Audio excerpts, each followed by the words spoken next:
Hello, students. Hello. Good morning, sir.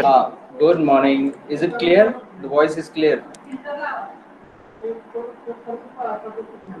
The voice is clear. Screen is clear. Yes, sir. Okay, well, very good. Okay, so today we'll be going for the fourth lecture on the unit number two. So we will be revising this unit number two.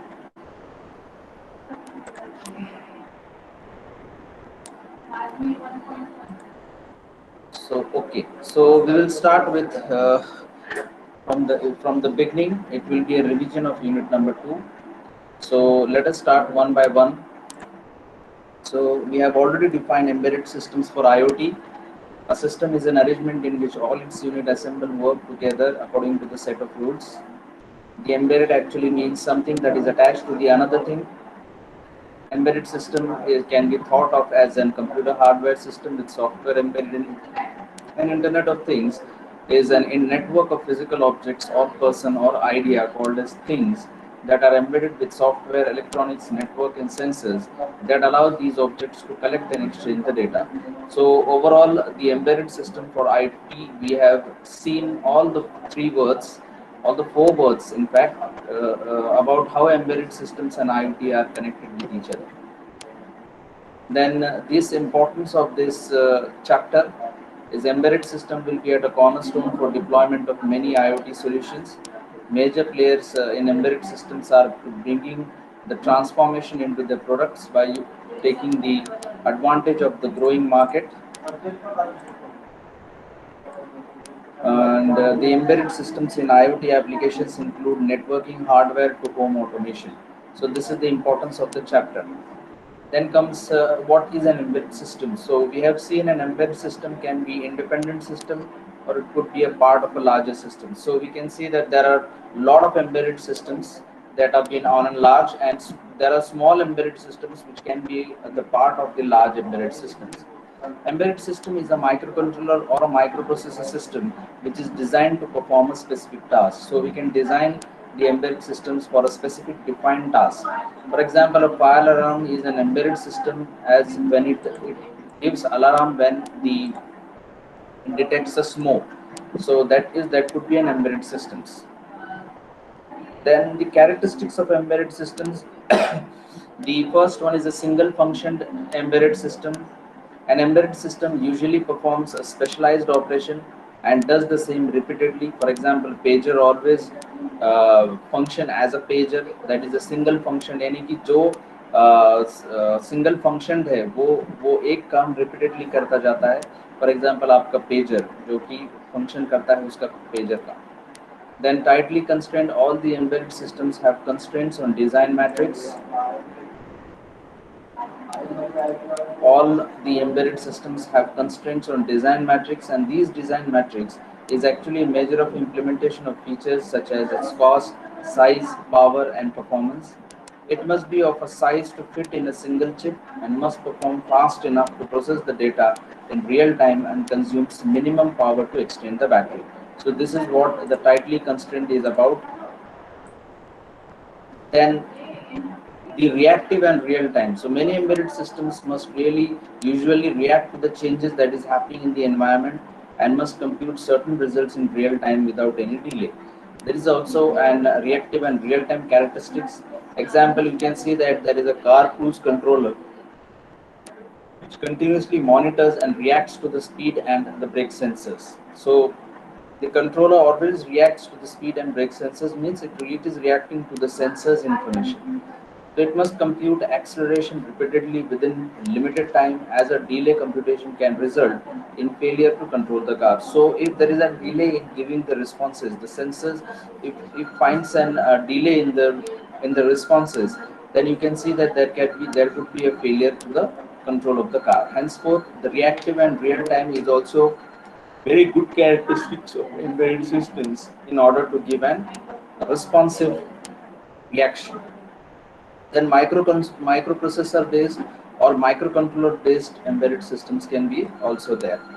Then memory, characteristics of the embedded system. Then next is a memory. It must have a memory in its software, which is usually stored on a ROM and does not need any secondary memory. Then connected, it must have connected peripherals to connect input and output devices. Hardware and software systems. Software is used to for more features and flexibility, and hardware is used for performance and security. So you know that any system is having two parts. The first one is a software and the next one is a hardware. So whenever you're using a software, that means it is related with the features and flexibility that is being provided, and when hardware is used, it mainly determines the performance and security. Then comes the basic structure of the embedded systems. So we can see that there is a sensor, analog to digital converter, a processor, and ASIC. ASIC is an application specific integrated circuit. Then DAC, actuator, and memory. So in this case, what happens is that the sensor gives the information to the ADC, as the output of the sensor is in analogous in nature. Henceforth, we need an analog to digital converter, which will be converted into digital form, which is given to the processor. Then the output of the sensor as well as output of the analog to digital converter, that means analog as well as digital output, both are given to the memory, and the memory is been interfaced with the processor and ASIC in bidirectional way. So the processor processes the data according to the information which is stored in the memory, which could be analogous or digital, and then it is converted into analog through digital and analog converter. Now, when it is given to the actuator, actuator does have some kind of reference values stored into it, which it starts comparing and gives output according to it. So we can see that this is the basic structure of embedded system. So the sensors can be increased from one to many, and these sensors will be fed to the analog to digital converter, so we can get the digital output. There is a two-way communication between memory and processor, or ASIC, that is application specific integrated circuit. Now the types of embedded systems. So again, here two types of embedded systems. It can be divided into two ways. The first one is based on the the requirements, the functional requirements and performance, whereas the second one is based on performance of the microcontroller. So based on the functionality, actually it is having a runtime, standalone, network, and mobile type of embedded systems. Whereas based on microprocessor or microcontroller, we have small scale, medium scale, and sophisticated scale embedded system. Now we'll start with the performance and functionality based embedded systems, in which the first one is a standalone embedded systems. This type of embedded systems, as the name suggests, does not require a host system like computer or processor, as it can work itself and displays data on the connected devices or make necessary changes on the devices. So it does not require the host system. This is the most important line of a standalone. It will work itself and then display the result and make necessary changes in the devices. Second one is a real-time embedded system. When an output is required at a particular time, a real-time embedded system can be used. So it is a time-specific kind of embedded system. When a task has to be completed on time and when there is a deadline for any project, this system comes as a savior on time. That means whenever you're requiring a time stipulated task, at that time this real-time embedded system will come into the picture. The third one is a network embedded system. So when a program is running inside another device, a network is formed, and this is called as a network embedded system, where running program is controlled by a microprocessor or a microcontroller. So a device inside the another device, and that device is running a program, and accordingly the changes will happen. Then the mobile embedded systems. All the devices that are portable and working with embedded systems is called as mobile embedded systems. Though there is a limitations of memory and functionality, its portability and handy systems are useful for the people. That means wherever you want to go for a handy things, that is on battery operated things, they are called as a mobile embedded system. Then comes types of embedded systems based on microcontroller or microprocessor. First is a small scale embedded system. It is 8 or 16-bit microcontrollers are used to design this and work with the help of a batter in the system. Several programming tools are used to develop small scale embedded systems. The hardware is very small and processor is slow. The memory is also less.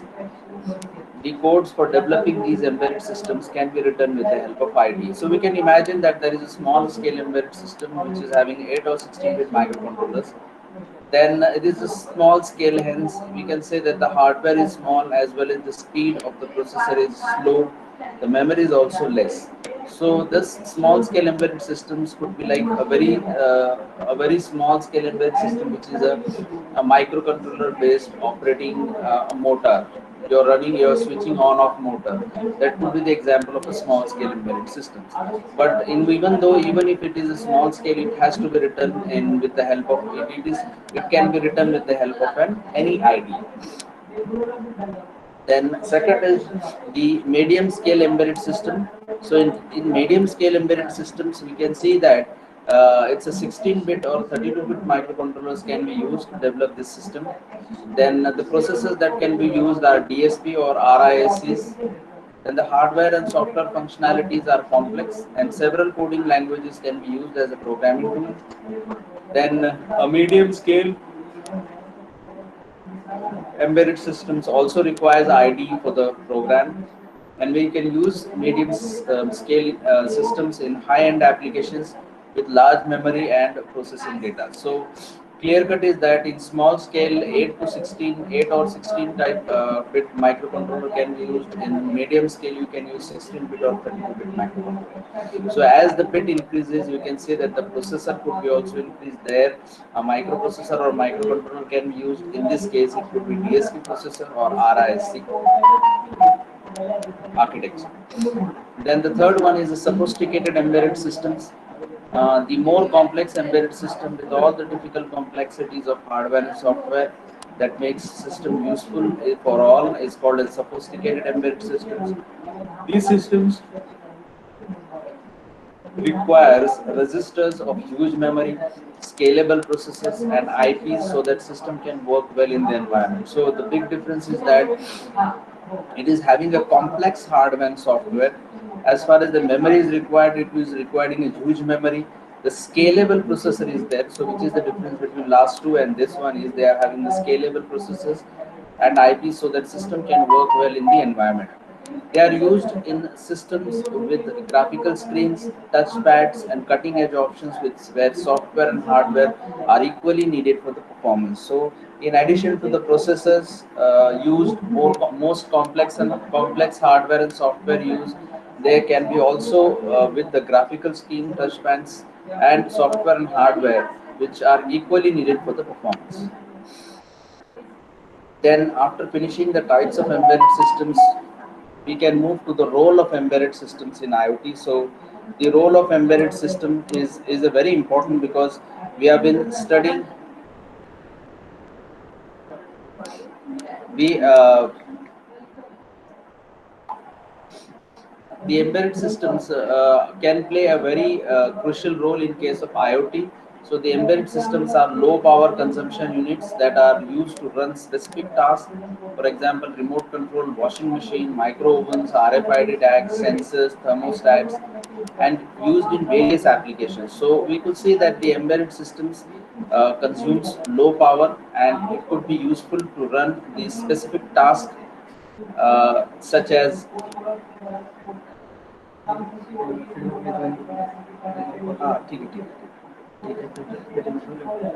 specific task. Uh,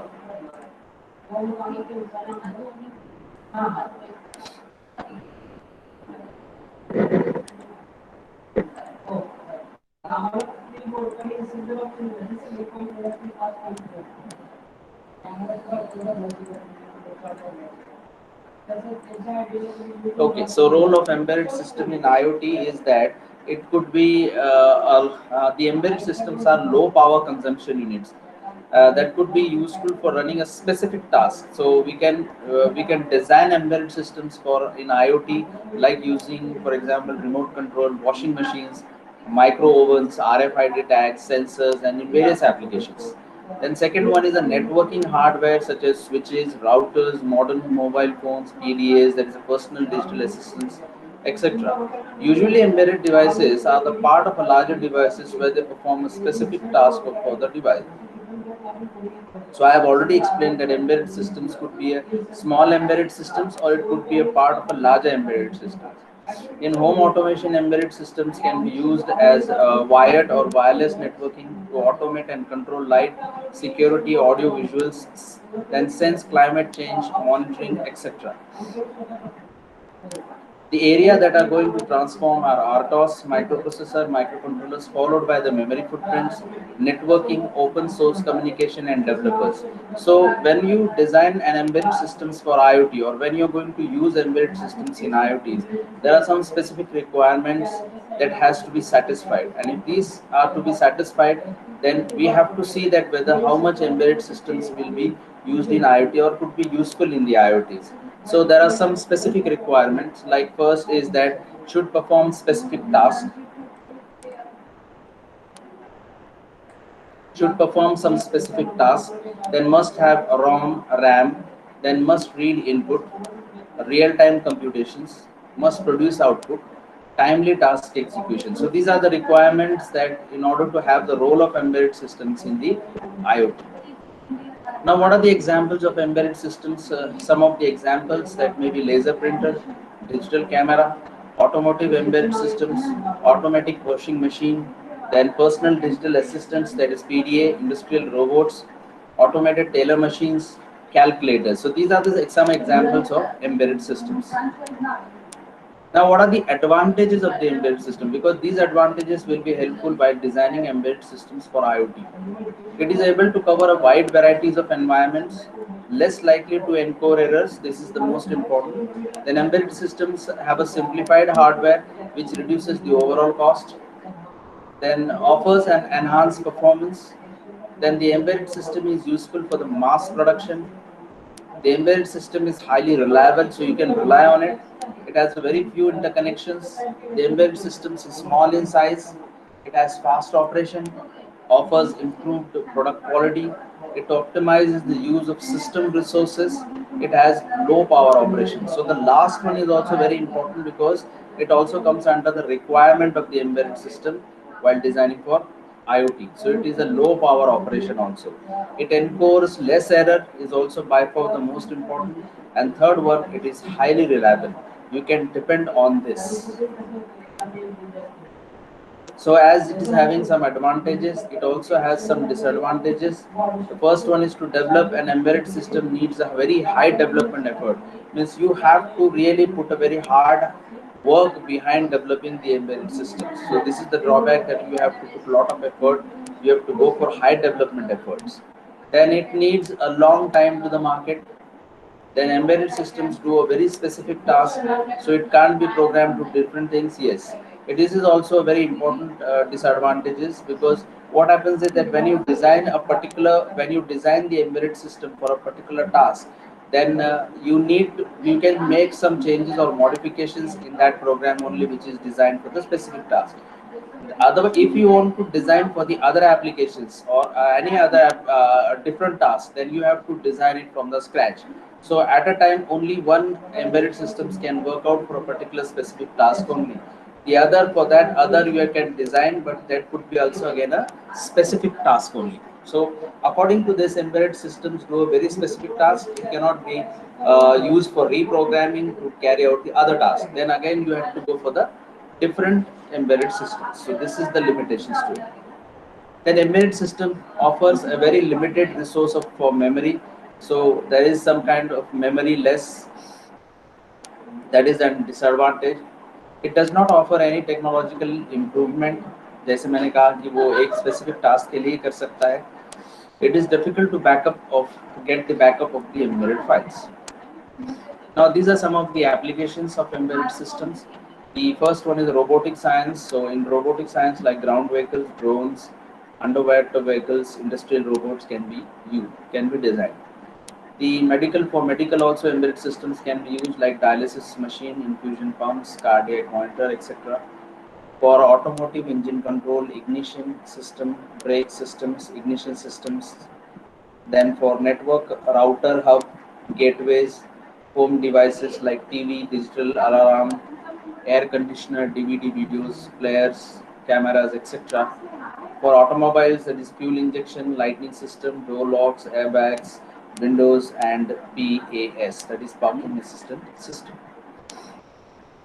Now we'll go to the different components of embedded systems.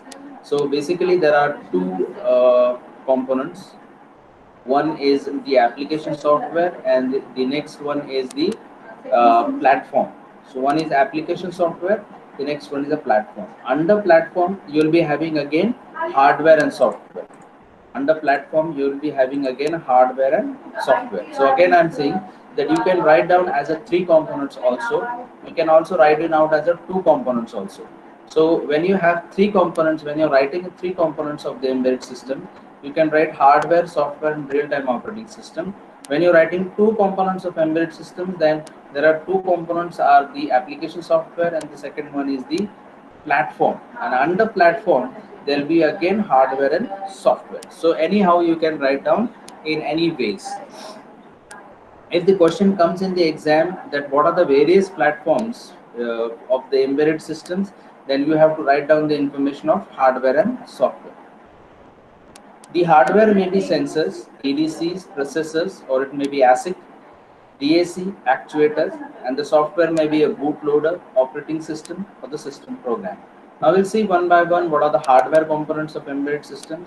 So the by far the most important is the power supply. So usually a 5-volt power supply is required, and the power supply should not go below 1.8. The maximum range should be 1.8 to 3.3. It could be designed for 5, but at least minimum and maximum this should be there, so that your the hardware components, your embedded systems could work out. Then the power supply source can also use battery or a wall adapter. Then second is the processor. It is responsible for deciding the performance of the embedded system. This is the hard core of the embedded system. The processor can be an 8-bit, 16-bit, or 32-bit. The lesser the bit, smaller the application of the embedded system. So more the bits, you can develop more complex applications. Then comes the memory. Data is stored temporarily in RAM. The ROM is useful for storing the program. When the system is switched on, the embedded system can fetch that program from the ROM memory. Then comes timers and counters. So for a specific task which is having a stipulated time or task, or you can put the specific stipulated task or time for the task, or it may be delay. So in both the cases the timers and counters can be used. The programming can be done so that delay can be generated for the embedded system. The delay time span can be decided by using crystal oscillator and a system frequency, so that delay can be generated as per the requirement. So in order to carry out a specific task for a specific stipulated time, or second, in order to provide a delay, the timers and counters can be used, and the delay time can be increased or decreased depending upon the crystal oscillator and system frequency. Then the next hardware components of the embedded systems is the communication port. The communication port is a type of interface that is used to communicate with the other types of embedded systems. So in the embedded system, there are multiple types of communication ports like UART, USB, Ethernet, RS485, and many more. Now in this case, RS232 is used for smaller distance, and RS484, 485 can be used for longer distance. So depending upon the distance also, you can vary these communication ports. When embedded system is used in a small scale applications, then communication ports can be used from the microcontroller. There are several protocols that can be used for sending data from one system board to the another board. Then the next hardware component is the output and input. This is by far also the most important thing, because according to the input, your output is going to be generated. So the embedded system is used. When the embedded system is used, the input is needed to interact with the system. So the input to the embedded system can be provided by the sensor or by the user itself. The processor used in the embedded system can be also based on input and output. This is also very important line, that input and output is can be decided by can decide which kind of processor are you going to, what the kind of output you need, what is the input you need. So according to based on that, the processor selection can be done. The proper configuration need to be done by using input and output port. In the embedded system, there are fixed input and output ports so that devices can be connected to that specified port only. Example like P01, P02, P00 in that way. Now circuit used in the application, now this is a very specific, like if I am having a particular application, for example, it is a temperature controller. So for that thing you require temperature sensor, and when you're using a temperature sensor, you need to have a specific electronic circuit for that thing. So that circuit is nothing but the circuits that is used in the application. So depending upon your application, you're going to choose the sensor, and depending upon the sensor, you're going to choose the electronic circuit supporting it in the designing part of an embedded systems. Like when all the hardware components are selected, the next task is to select software components for designing an embedded system. So we have up till seen the embedded systems, then we have seen the advantages, disadvantages and applications of embedded systems. We have also seen the types of embedded systems. We have also seen the hardware components of the embedded systems, and now we are moving towards the software components of the embedded system. So first one is an assembler. So as we know that assembler is used when you are writing the program in assembly language. This assembly language program is then converted into the hex code, which can be further processed. After writing the code, the programmer is used for writing the program in the chip. So it is specially designed for the application when you are using assembly language. You remember this one. Second is the emulator software that could be used to execute the function of the host system. All the components can be controlled by the emulator tool. The emulator can be also used to find out the bugs and for debugging the code, and it could also be used to transfer the code from one system, embedded system, to the another embedded system, or from the host system to the target system.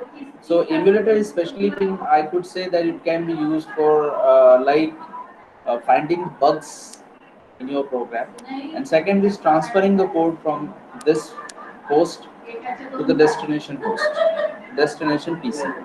So it could be useful for transferring the code from one system to the another system. Then the compiler is used to convert the programming language into some language that would be that the target machine can understand and execute the function. The basic use of the compiler is to convert the high level language into a low level language, and the low level language could be a machine code or the object code or the assembly language code.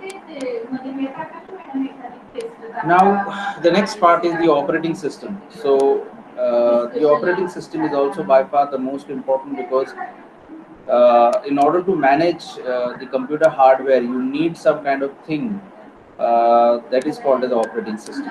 So, it's a collection of a software that manages computer hardware resources and provides a common service for the computer programs. It is a vital component of the system. It is an interface between a computer and the computer user and computer hardware. Then it performs all the basic tasks like file management, memory management, process management, handling input and output, controlling peripheral devices. Then some of the popular operating systems are Windows operating systems, then Linux, then OS 400 AIX, and many others. So this is the overall function of operating system. So we see that memory management, processor management, device management, file management, security, control over system performance, job accounting, error detecting aids, and a coordination between other softwares and users. So this is the whole task of operating system. So it is actually it manages the resources. I could say that if you give a punchline or the headline of what operating system does is that it manages and organizes the resources, especially hardware resources. And now we'll see real-time operating system. So once you understand operating system, real-time operating system can be also understood. As you know that real-time operating system is a software component that rapidly switches between the tasks, giving the impression that multiple programs are running. यानी कि ऐसा दिखाता है जैसे बहुत सारे programmes run हो रहे हैं, लेकिन वो अक्सर एक ही प्रोग्राम एक टाइम पे करता है. लेकिन वो जो दो प्रोग्राम्स के बीच में या दो एप्लीकेशन के बीच में जो स्विचिंग है, that switching is very fast, and because of that एक इल्यूजन तैयार होता है कि it is running lot of tasks, it is running executing multitask, but at the one time it is executing only one task on a single processing core. That is the most important thing. In actual fact, the processing core can only execute one program at one time, and what RTOS does actually is rapidly switching between the tasks, so that it gives an impression that multiple programs are running or executing simultaneously.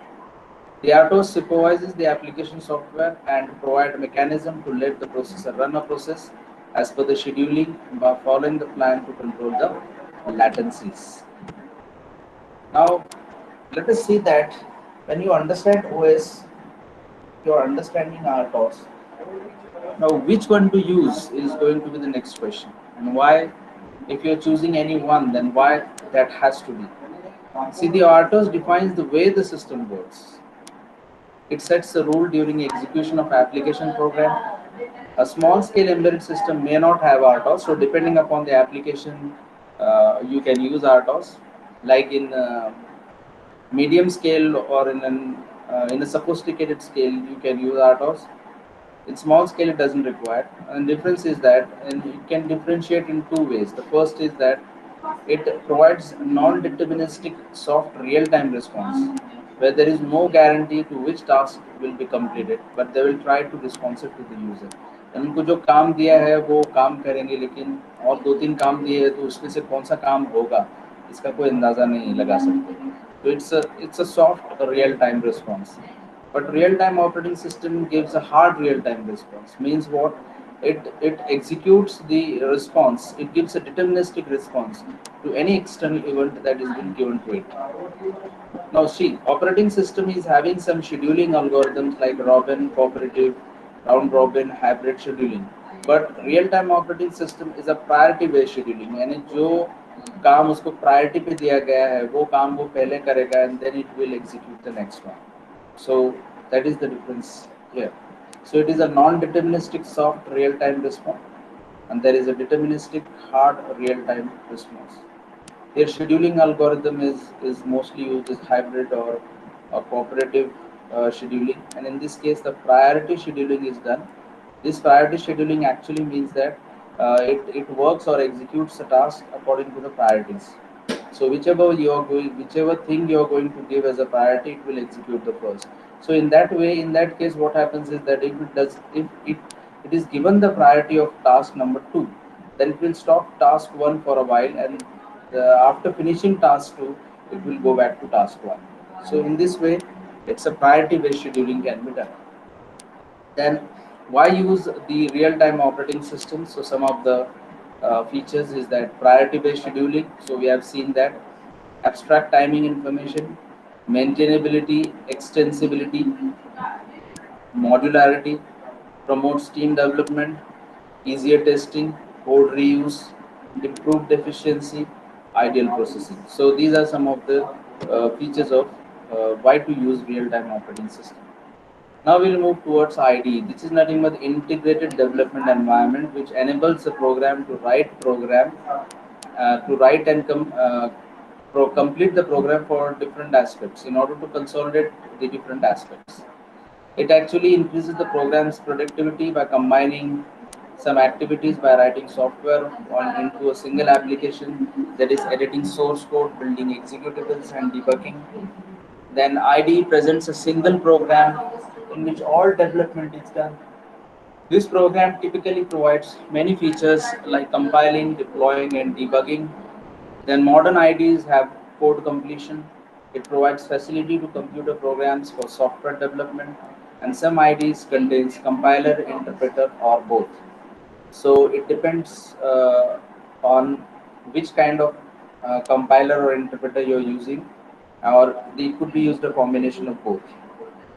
So the ID actually provides the environment for the integrated development environment, so that the programmers can write a complete code of the programs, and it not only edits the source code, builds executable files, but also debugs it. So some of the various IDEs that is for the embedded development available in the market are Eclipse, Kale, Arduino, NetBeans, Komodo, MP Lab, Code Composer, LabVIEW, and Micro C for Pick. So let us understand somewhat about an Eclipse. So I have explained that Eclipse could be an analogous to a car. So we could say that the frame of the car is the Eclipse platform, and all the plugins inside the car is nothing but the resulting products for completing the runtime development environment. So these plugins are essential to the environment. Some of the plugins will be essential, some of the plugins will be not essential. So example, we could say that the engine of the car is an essential plugin. So in this way, in Eclipse also there will be some essential plugins. So we can see that the Eclipse platform is there. It is, and rest are nothing but the plugin tools that you are plugging it. Then understanding Arduino. So Arduino is also an open source electronic platform based on easy to use hardware and software. The IDE runs on Windows, Macintosh, Linux operating system. It is available for the extension of experienced programmers. It's a single board microcontroller. This is important. And Arduino का ऐसा है कि Arduino जो ID है वो Arduino में itself होती है, जैसे Kale एक separate है या Eclipse एक separate है, सेपरेट आईडी है, लेकिन इसमें आर्डिनो के किट के ऊपर ही वो आर्डिनो का आईडी होगा जिसमें आप अपना प्रोग्राम्स कर सकते हैं. And the Arduino software can be also expanded through C, C++ libraries. Then we'll move to microcontroller based embedded systems. So we can see that very simple example is that there are three sensors. So the sensing conditioning will sense the three inputs. It will take the input. It will signal conditioning it. It will be converted from millivolts to volt. It will boost the output voltage. That is an analogous, so it will be given to ADC. So where it is converted into digital. Microcontroller will execute the program for which it has been designed, and then it could be displayed, or whatever design you want to change it, or you want to check through the feedback, then it could be given to the actuator where the reference value will be stored, it will be compared, and if it is doesn't suit, you can re-execute the program. So it's a very simple microcontroller based embedded system. I could also give an example of just a water level indicator. Like suppose there is a tank on your house, water tank.